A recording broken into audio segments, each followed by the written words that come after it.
A'udzubillahi minasyaitonirrajim. Aku berlindung kepada Allah dari godaan setan yang terkutuk.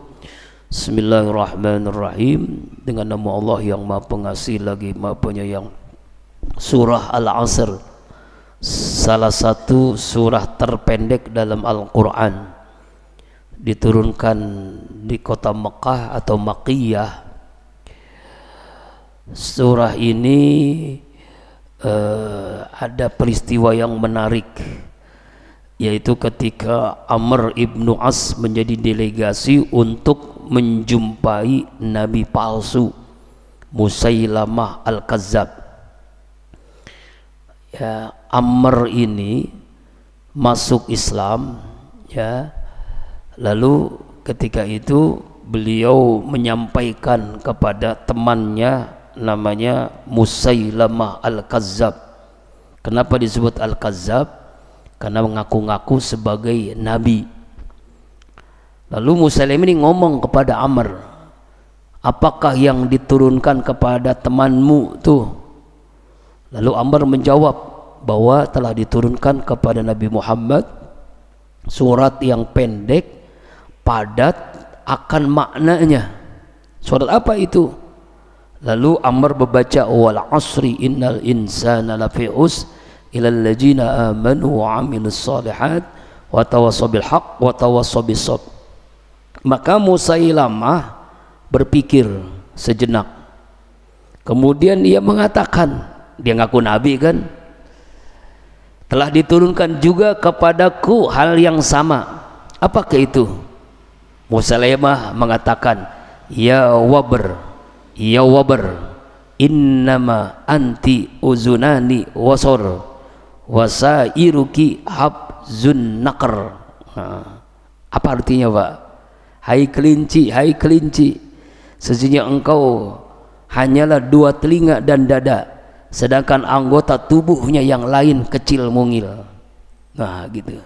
Kemudian Muslimah ngomong, bagaimana menurut pendapat Amr? Amr menjawab, demi Allah, sesungguhnya engkau benar-benar mengetahui bahwa aku pasti meyakinimu sebagai pembohong, sebagai pendusta. Nah itulah. Jadi aneh nih ya. Turun surah Al-Asr, Musailamah mengatakan turun surah Al-Wabar. Wabar itu kelinci. Aneh kan ya. Ada apa gitu dengan kelinci? Apa maknanya? Nggak ada maknanya kan. Pendusta, pembohong. Dia menyangka bahwasanya malaikat Jibril kepadanya datang lalu turun surah itu. Ya, inilah aneh, namanya juga pendusta, pembohong. Makanya disebut Al-Kazzab. Mari kita lihat dalam riwayat Utsman bin Umar, surah ini juga turun berkenaan dengan seorang tokoh Quraisy namanya Ubay bin Khalaf, kaya raya. Lalu dia bangga dengan harta yang dimilikinya, mengejek, menghina Rasulullah dengan kekayaannya itu. Lalu Allah mengecam sikap Ubay bin Khalaf dengan turun surat Al-Humajah. Maaf, itu Al-Humajah ya. Itu yang minggu lalu, surah Al-Humajah. Ya. Ini surah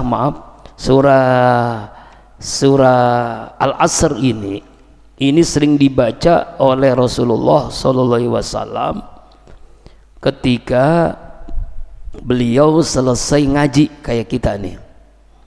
Ya, selesai bertemu. Jadi dalam Mujma' al-Jawaid an Abi Madinah ad-Darimi qala kana rajulan min ashabin Nabi sallallahu alaihi wasallam izal taqiya lam yatafarraqa hatta yaqra'a aduma alal akhar wal asr. Dari Abu Dinah ad-Darimi, jika dua orang sahabat Rasulullah bertemu, mereka tidak akan berpisah sebelum dari mereka itu membaca surah Al-Asr. Riwayat yang lain, ijal taqiya warada ayyatafarqa qara'a aduma suratul Asr.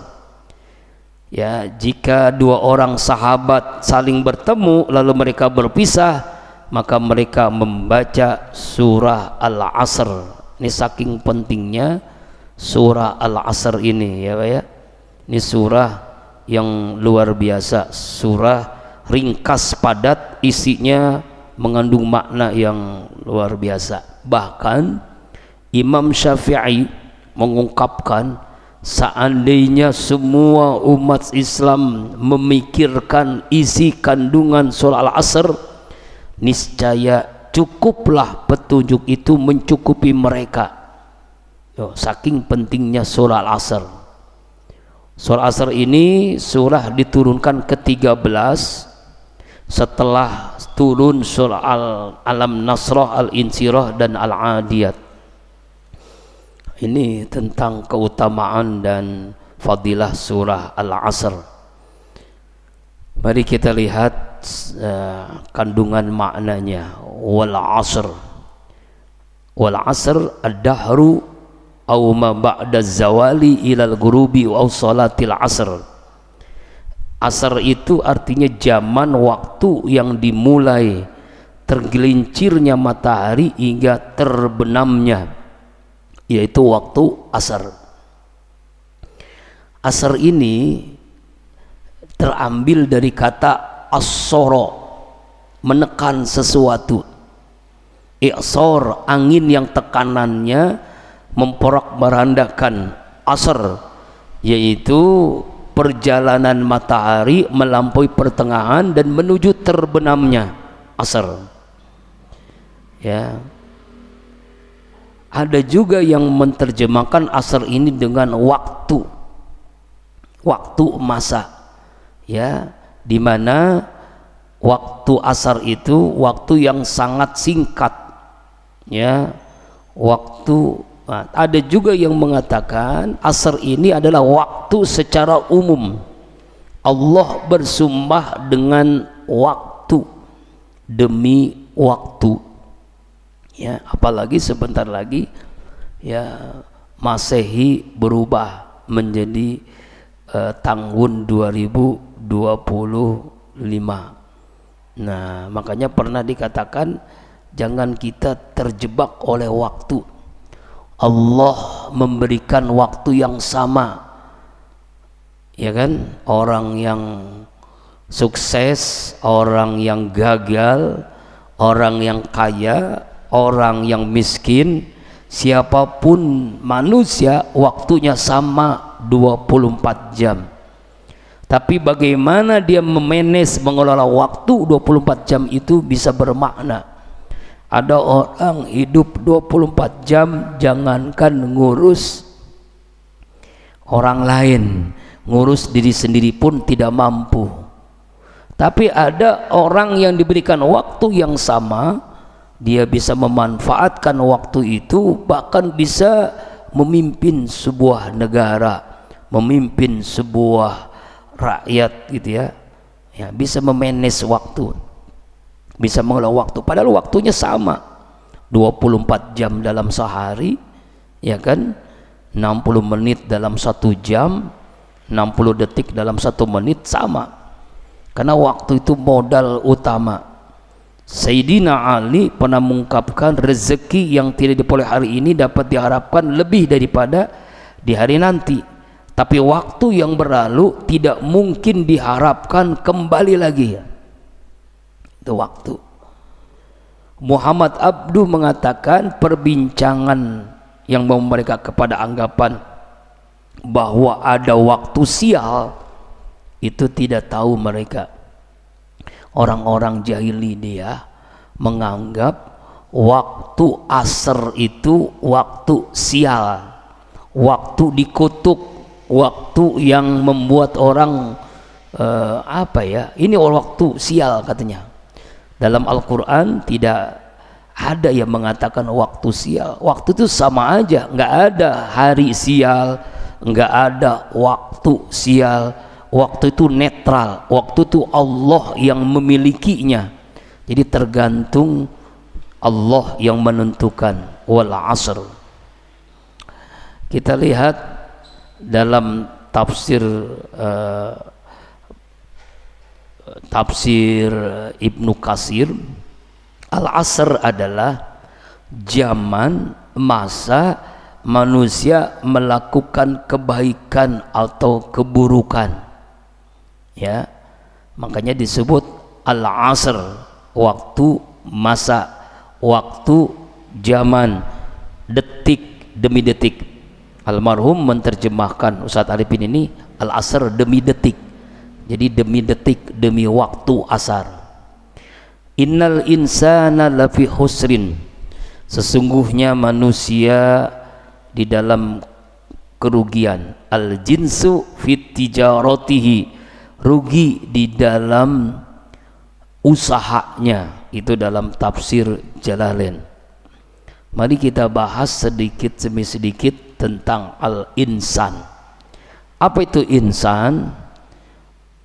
Insan itu artinya adalah bergerak, dinamis, ya, yaitu manusia, ya. Ciri khas manusia ini adalah bergerak, dinamis, ya.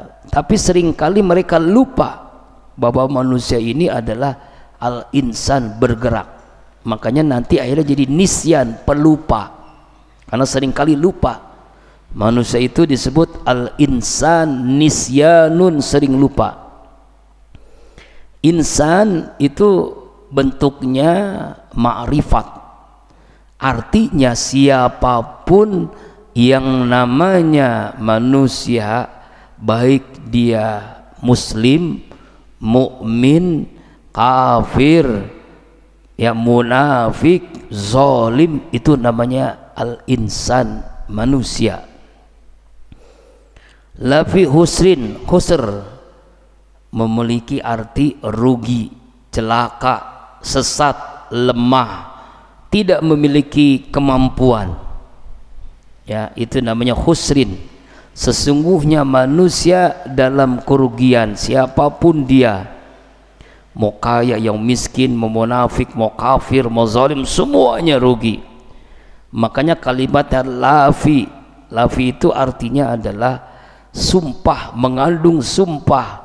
Benar-benar manusia itu dalam kerugian, ya. Jadi waktu yang tidak dimanfaatkan maka dia rugi. Dalam sebuah ungkapan, ya, ada 3 kondisi manusia tentang waktu. Man kana yaumuhu khairan min amsihi fahuwa, apa ya?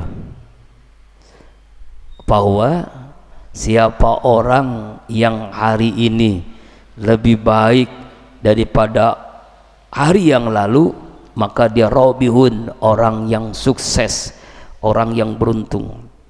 Man kana yaumuhu misla amsihi fahuwa khasirun, siapa orang yang hari ini sama dengan hari kemarin, dia rugi.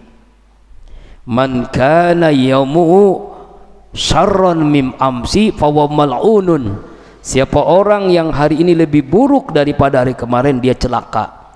3 manusia, pertama beruntung, sukses, kedua rugi, ketiga celaka. Siapa ini? Yang beruntung hari ini lebih baik daripada hari kemarin. Dikaitkan dengan tahun ini, ya, 2025 lebih baik daripada tahun 2024. Itu orang yang sukses. Lebih baik apanya? Akidahnya, ibadahnya, akhlaknya. Nah, itu. Yang kedua rugi, orang yang sama, tidak ada perubahan, tidak ada kenaikan, tidak ada peningkatan, sama aja, sama, rugi. Umurnya bertambah, angkanya, usianya berkurang, rugi dia, tidak ada peningkatan. Apalagi hari ini lebih buruk daripada hari kemarin, 2025 lebih buruk dari 2024, maka mal'unun, orang ini dilaknat, na'udzubillahi min zalik. Karena itu Nabi mengingatkan 2 nikmat yang seringkali dilupakan oleh manusia. Nikmat apa? Nikmat sehat dan nikmat waktu. Ini waktu ini, Pak, ya. Makanya kita ini hidup dengan waktu, ya kan? Hidup dengan waktu. Waktu apa? Sholat. Kita ini hidup ini menunggu sholat, zuhur, asar, maghrib, isya, subuh, tahajud, duha. Waktu tuh 24 jam yang sama Allah berikan. Kita mampu nggak memanage, mengelola waktu yang 24 itu? Makasih Aziz ya Allah, berkah ya. Ini Aziz terus nih, yang lain-lain jarang nih gantiin ya. Illal ladzina amanu wa amilus shalihat. Nah, semua manusia rugi kalau tidak bisa memanage waktu. Illal ladzina amanu, kecuali orang-orang yang beriman. Nah, yang pertama iman. Apa itu iman? Iman itu ulama akidah mengungkapkan tasdikun bil qalbi, membenarkan dengan hati. Iman itu ya qaulun bil lisan, mengucapkan dengan lisan. Iman itu wa alqanu bil jawari, membuktikan dengan anggota tubuh kita. Itu iman. Benarkan dengan hati, ucapkan dengan lisan, lalu buktikan. Pembuktiannya apa iman? Nah, pembuktiannya iman kepada Allah, iman kepada apa Pak? Rasul, iman kepada malaikat, iman kepada kitab, ya, iman kepada hari akhir, iman kepada qada dan qadar. Itu ada 6 ya, ada 6 ya. Jangan lupa tuh, itu pelajaran yang awal-awal kita kan dalam ilmu apa? Ilmu fikih pun dibahas itu kan. Ilmu tauhid apalagi. Iman kepada Allah, percaya, yakin Allah menatap kita, Allah memberikan karunia kepada kita, melihat kita, mendengar kita, ya, tidak ada yang tersembunyi bagi Allah. Itulah iman kepada Allah. Iman kepada malaikat, kita yakini malaikat adalah makhluk Allah yang tidak pernah maksiat, mencatat kebaikan keburukan yang kita lakukan. Malaikat sesuai dengan kehendak Allah, makhluk yang tidak pernah maksiat, selalu taat kepada Allah. Iman kepada Nabi. Nabi itu jumlahnya lebih dari 114.000 Nabi. Yang wajib kita ketahui 25. Itulah Nabi Adam sampai Nabi kita Muhammad SAW. Kitab yang Allah turunkan kita imani, Taurat, Zabur, Injil, dan Al-Quranul Karim. Lalu iman kepada hari akhir kiamat. Kita yakin bahwa nanti hancur alam semesta ini, sehancur-hancurnya. Kita yakini itu akan terjadi. Lalu iman kepada qada dan qadar Allah, ketentuan baik buruknya Allah yang tentukan. Iman ilal ladzina amanu. Kemudian yang kedua, yang berikutnya adalah wa'amilus sholihat, amal soleh. Amal itu pekerjaan, amal itu daya pikir, daya fisik, daya qalbu yang dilakukan oleh manusia dan jin. Itu amal, pekerjaan. Amal itu ada soleh, ada fasid. Amal soleh, amal yang bermanfaat. Amal soleh adalah amal yang bermanfaat, ya. Amal fasid, amal yang rusak, amal yang tidak bermanfaat. Amal soleh, ya. Amal soleh itu harus ada 2 niat. Ada 3 niat, cara, dan tujuan. Itu amal soleh. Niatnya karena Allah, caranya sesuai aturan Allah, tujuannya mencari ridho Allah. Itulah amal soleh. Jadi ada nih orang melakukan kebaikan tapi belum tentu disebut amal soleh. Contoh, orang kafir, dia berbuat baik, bukan amal soleh itu. Kenapa? Karena amal soleh itu niatnya karena Allah. Orang kafir melakukan kebaikan, niatnya bukan karena Allah, karena ingin disebut orang baik, maka bukan disebut amal soleh. Jadi amal soleh itu niat, cara, tujuan yang sering saya sampaikan NCT, niat, cara, tujuan, itulah ibadah, itulah amal soleh. Makanya amanu wa amilus solihat, amal soleh yang didasari dengan iman. Iman pembuktiannya adalah amal soleh. Sebab amal soleh itu harus diniatkan karena Allah, tujuannya mencari ridha Allah.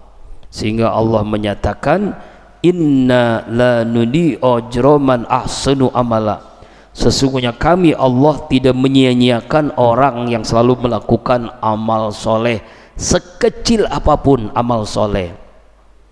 Misalnya amal soleh itu kamar bersih, ya kan ya, ya dapur bersih, itu amal soleh. Kalau masih kotor berarti belum melakukan amal soleh. Apalagi sampah di mana-mana. Tadi bangunin ke atas, ya Allah Akbar, ini ada manusianya apa enggak ini kamar lantai 3 ini. Ya Allah ya Rabbana, aduh, ini malaikat rahmat ini tidak akan hadir. Ya, jadi ada amalan kalau ingin rumah itu didatangi malaikat bersih. Makanya kalau pengen rumah berkah, sebelum tidur tuh tidak ada sampah di dalam kamar, di dalam rumah itu. Bagaimana caranya? Ditaruh di tempat yang aman, plastik di bawah misalnya. Ya, piring kotor sampai gelas kotor itu jangan sampai ada sebelum kita tidur. Sebelum tidur tuh jangan sampai ada piring kotor. Kenapa? Ngundang jin, ngundang makhluk lain yang akhirnya rumah itu nggak ada keberkahan, tidak ada malaikat rahmat di rumah itu. Wah, ini nih kolbun salim, hati bersih tapi akhlaknya belum bersih. Ya, nanti selesai ngaji tolong ya bersihin itu lantai 3 tuh, masya Allah, kamarnya juga, ya Allah ya Rabbana. Aduh, Abi ini maaf ya, ta'adus bini ngomong ke santri aja ya, sebelum tidur tuh itu nggak mau tidur kalau masih ada gelas, piring, apapun itu masih berantakan, masih kotor, nggak mau tidur, harus bersihin dulu, harus bersihin. Sampah, apalagi sampah mah ya nggak mungkin lah. Walaupun pernah ceramah pulang jam 1 malam masih ada piring kotor, nggak bisa tidur, harus bersihin dulu itu piring kotor itu, walaupun sampai numpuk, mungkin karena istri capek, letih dan sebagainya, nggak bisa itu. Karena malaikat rahmat itu tidak akan masuk ke rumah yang penuh dengan sampah. Kita bicara iman, bagaimana bentuk iman? Ya, bentuk iman itu tidak terpisahkan dengan kebersihan. An-nazafatu satrul iman, kebersihan bagian dari iman. Kadangkala kita ini kalah sama orang-orang Jepang, orang Singapura. Coba dah, Abi alhamdulillah pernah ke Singapura tuh nggak ada sampah. Nih yang orang Batam pernah ke Singapura kan, orang buang sampah itu dendanya wah gede banget itu. Orang Jepang dimanapun ya, di luar negeri nonton sepak bola, selesai nonton sampah diangkut, dibawa, diambil, dibersihkan. Ini santri pesantren, orang yang harusnya imannya mantep, tapi kok kenapa sampah berserakan? Berarti dipertanyakan keimanannya. Allahu Akbar.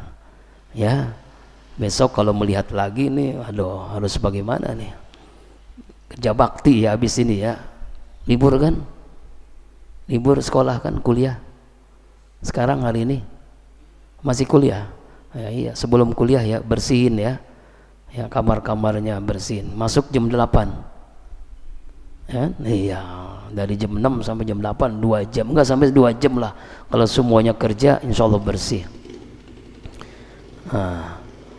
Nah, kembali lagi ya, iman itu adalah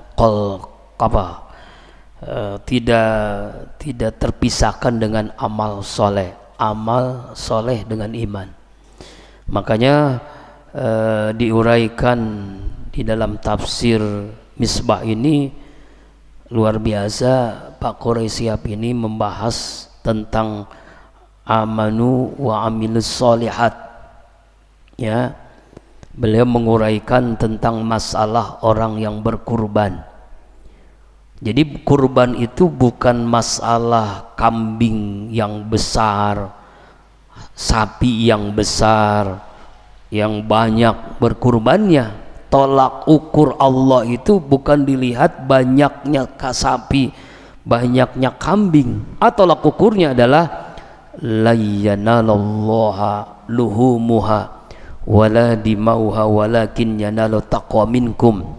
Daging, darah binatang yang disembelih itu tidak dapat mencapai Allah, ridha Allah, tetapi yanalu taqwa minkum, ketakwaan kamulah yang dapat mencapainya. Keikhlasan dari amal itulah yang diterima oleh Allah Subhanahu wa ta'ala. Dulu pernah kita menjelaskan tentang 3 orang di dunia ini hebat amalnya, tapi kenapa masuk neraka 3-3-nya? Yang pertama, orang yang dermawan, infak, zakat, kurban, ya, pokoknya dermawan sekali. Sodakohnya, zakatnya, wakafnya, amal jariahnya luar biasa.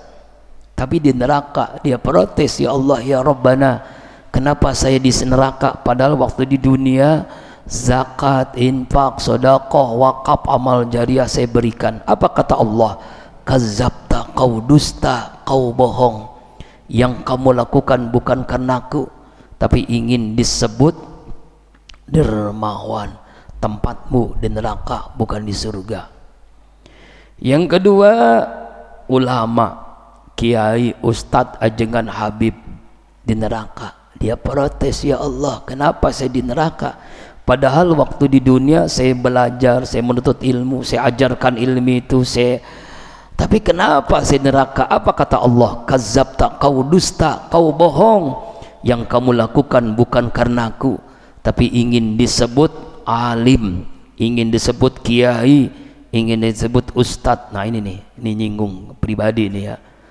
Na'udzubillahi min zalik. Yang ketiga, ini hebat lagi kerjaannya, membela agama Allah, jihad fisabilillah. Dia di neraka, dia protes, ya Allah ya Rabb kenapa saya di sini, tempatnya bukan di surga.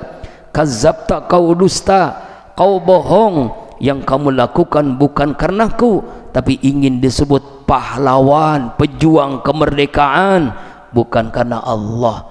Tempatnya di neraka bukan di surga. 3 orang ini hebat pekerjaannya di dunia.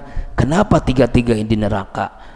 Karena tidak ikhlas, karena bukan karena Allah. Inilah pentingnya lulusnya niat, ya, pentingnya terus perbaiki niat.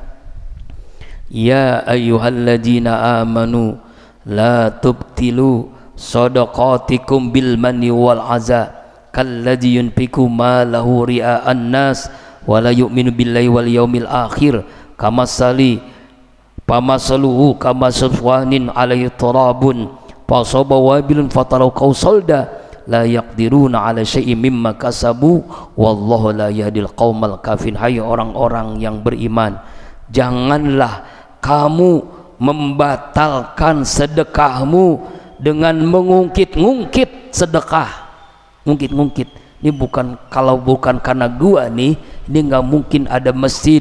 Kalau bukan karena gua nih, nggak mungkin ada musola, nggak mungkin ada majelis taklim. Ini nih ungkit-ungkit.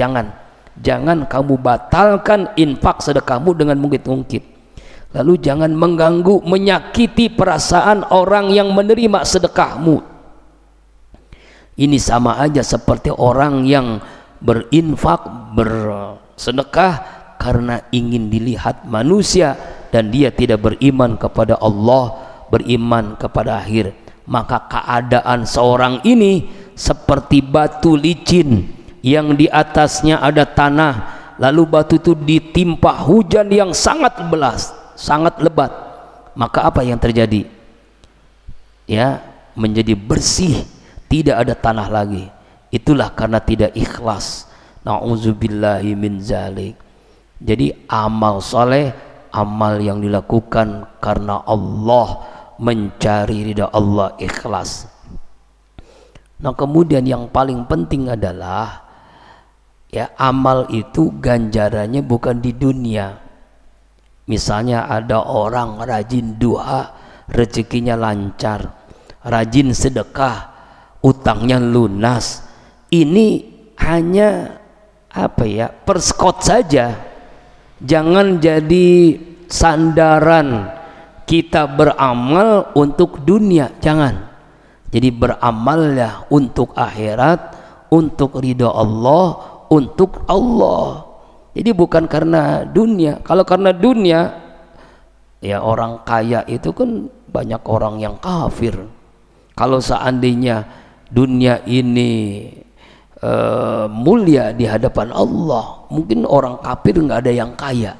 Tapi ternyata orang kafir banyak orang kaya. Kenapa bisa begitu? Karena memang dunia ini tidak ada harganya di hadapan Allah Subhanahu wa taala. Itu Pak ya.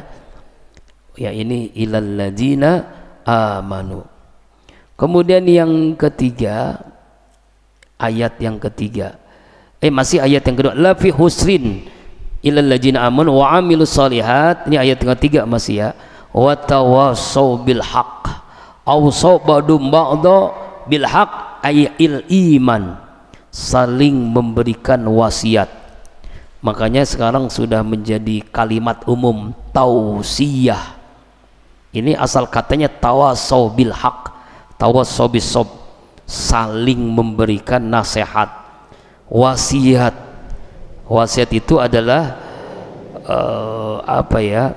Di sini dibahas tawasau itu wasiyah, ya, aurdul wasi'ah. Jadi berkesinambungan, ya, yaitu berwasiat, saling memberikan wasiat, berkesinambungan. Makanya saling memberi. Ada namanya amar ma'ruf, ada namanya nahi munkar. Amar ma'ruf memberitakan kebaikan, nahi munkar melarang kemungkaran. Ya, tawasau bil haq ini adalah kalimat bagaimana nasihat itu bukan hanya tugas ustadz, tugas ulama, tugas kiai, tugas ajengan. Semua kita kalau ingin beruntung, sukses, tidak rugi, jadilah orang yang saling memberikan wasiat dalam kebenaran. Al-haq adalah kebenaran, al-haq adalah iman, al-haq adalah Allah, mengingatkan tentang wujud Allah, kuasa Allah, keesaan Allah. Ada juga al-haq artinya adalah Al-Quran. Al-haq adalah Nabi Muhammad SAW.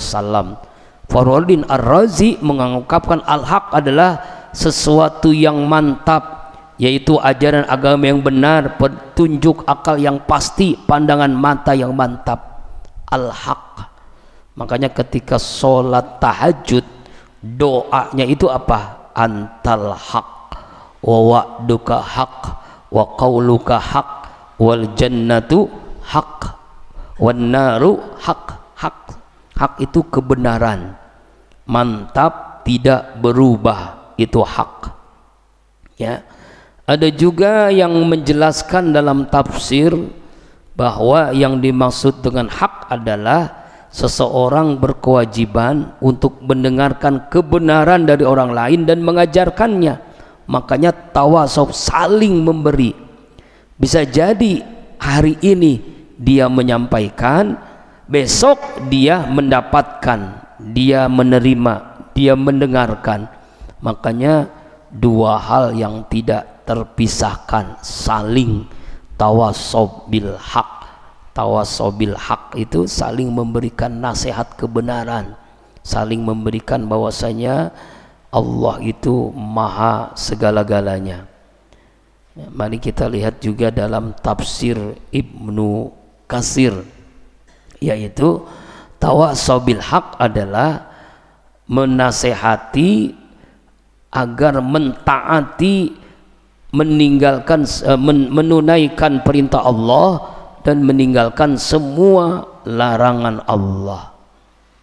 Wa tawassaw bis sabri. Ya, tafsir Jalalain mengungkapkan ala ta'ah wa anil maksiyah, saling memberikan nasihat dalam kesabaran. Sabar menahan kehendak nafsu demi mencapai sesuatu yang lebih baik. Sabar jasmani, sabar rohani.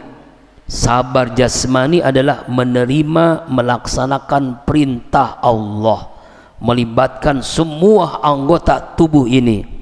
Sabar dalam sholat, sabar dalam puasa, sabar dalam mengaji, menuntut ilmu, sabar dalam membela kebenaran, sabar dalam menerima cobaan musibah, ya kan, sakit, penyakit, ya, kemudian banjir, longsor, gempa, gunung meletus, ya, kemudian pesawat jatuh. Yang menarik kemarin di Uzbekistan, ya, di mana tuh, Kazakhstan, seorang penumpang sebelum naik pesawat dia komunikasi dengan istrinya, lalu dia berdoa, alhamdulillah dia salah satu penumpang yang selamat, ya. Itu pesawat yang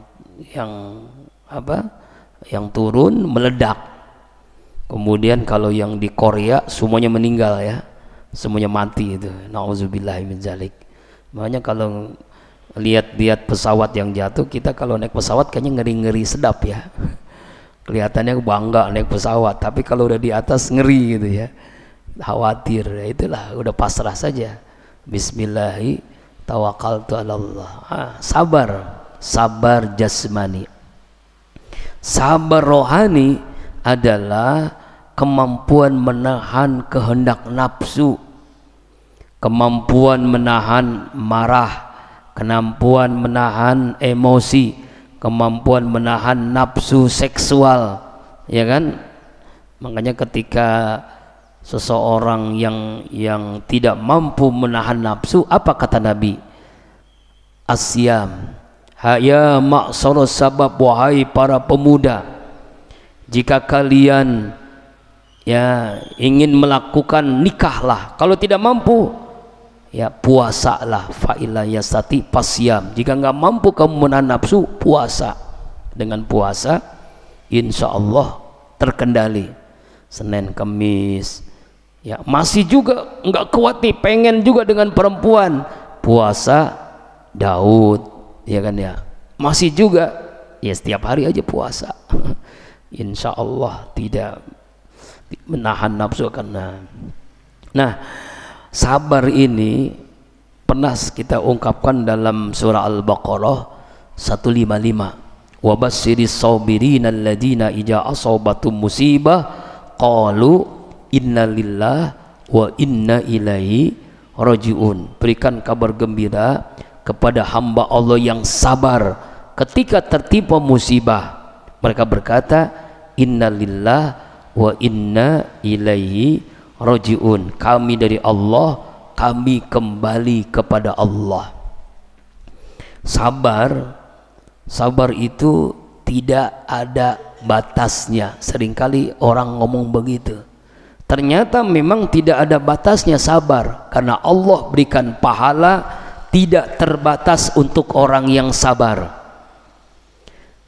Az-Zumar ayat 10, innama yuwaffas sabiruna ajrahum bighairi hisab. Sesungguhnya hamba Allah yang sabarlah Allah berikan pahala tidak ada batasannya. Pahala tidak ada batasannya, saking banyaknya pahalanya, tidak terhingga, unlimited pahala sabar. Rahimakumullah jamaah dan santri Qalbun Salim, sabar ini ada 3. Tadi kan pembagian secara jasmani dan rohani.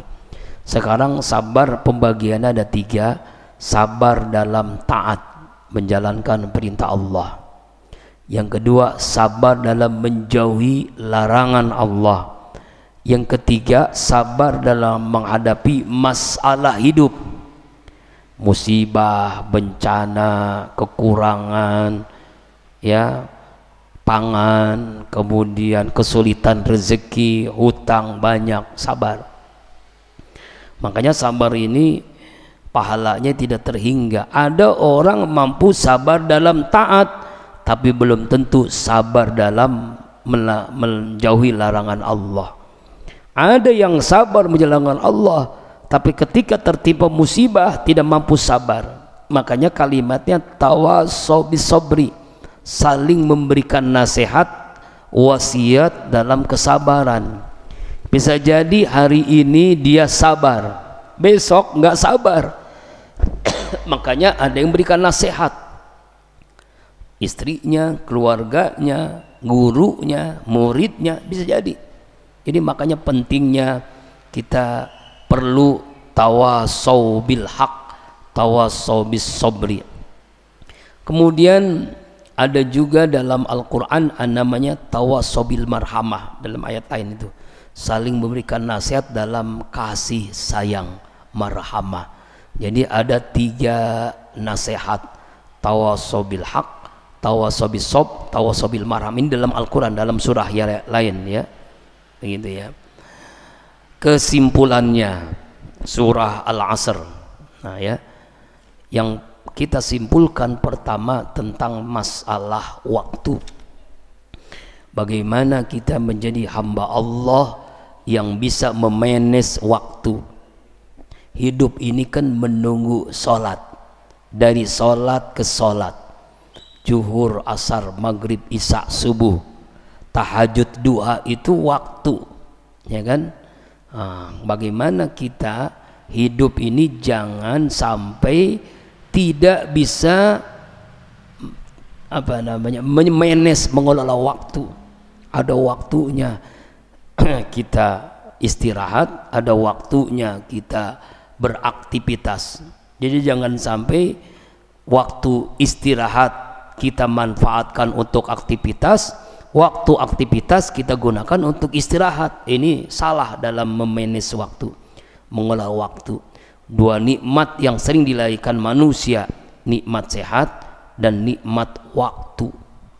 Karena itu jangan sampai kita tersia-siakan dengan waktu.